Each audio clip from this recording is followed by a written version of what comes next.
Good morning दोस्तों, नमस्ते। कैसे हो आप सभी? उम्मीद है आप सभी अच्छे होंगे। तो दोस्तों आज मैं ब्लॉग की शुरुआत कर रही हूँ सुबह के 11 बजे से। तो आप सभी का मेरे एक नए ब्लॉग में फिर से स्वागत है। जैसे कि आपने पिछले वाले वीडियो में देखा ही होगा कि मैंने पिछले कल पत्तियाँ इकट्ठा किया था। तो जो हमारा प्रूनिंग रहा हुआ था वो पिछले कल ख़त्म हो गया। तो देखिए अभी मैं उठाऊँगी ये टहनियाँ, उसके बाद मैं ये पत्ते इकट्ठा करूँगी। तो यदि आप लोग मेरे चैनल पर नए हैं तो मेरे चैनल को सब्सक्राइब ज़रूर करें। तो दोस्तों ऐसे ही मेरे साथ जुड़े रहिए हमेशा।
फाइनली मैंने यहाँ पर सारी टहनियाँ उठा कर लिया है ख़त्म।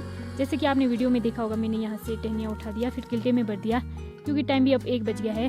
तो मुझे अब जाना पड़ेगा गाय के पास, फिर गाय को देना पड़ेगा पानी, फिर टहनियाँ दूंगी मैं खाने के लिए। और देखिए यहाँ ऊपर वाले खेत में मैंने जगह जगह पे ये टहनियाँ इकट्ठा करके रखा हुआ है और थोड़ा सा इधर ऊपर रखा हुआ है। इस खेत में है टहनियाँ उठाने के लिए। बाकी मैंने आज सारा ख़त्म कर लिया इस खेत में, अब सब खत्म हो गया टहनियाँ। उसके बाद मैं यहाँ पर ये पत्ते इकट्ठा करूँगी। तो मिलते हैं थोड़ी देर में। तो दोस्तों लंच वगैरह हो गया है मेरा और मैं अब आ गई खेत में।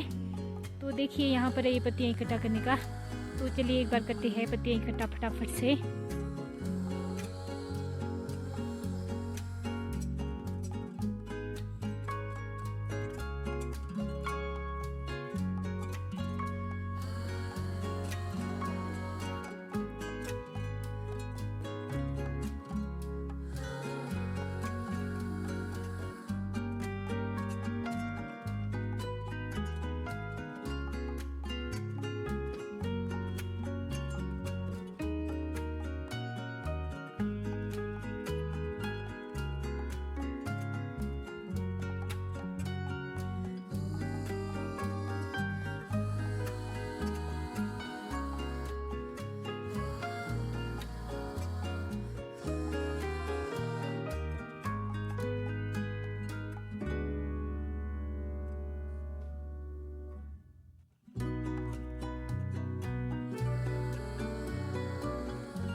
देखिए दोस्तों, आज का काम हो गया है पूरी तरीके से ख़त्म। जैसे कि आप लोगों ने वीडियो में देख ही लिया होगा कि मैंने यहाँ पर टहनियाँ भी उठाकर सारा एक एक जगह में कर दिया, और यहाँ नीचे यहाँ पर भी टहनियाँ सब इकट्ठा करके रख दिया है और पत्ते भी इकट्ठा कर दिया मैंने। अब जब फ्लोरिंग का टाइम आएगा तो अब फिर उस टाइम जलाएंगे ये पत्तियों को। तो दोस्तों, आज का ब्लॉग बस यहीं पर समाप्त होता है। उम्मीद करती हूँ आप सभी को पसंद आया होगा। तो मिलते हैं दोस्तों नेक्स्ट ब्लॉग में।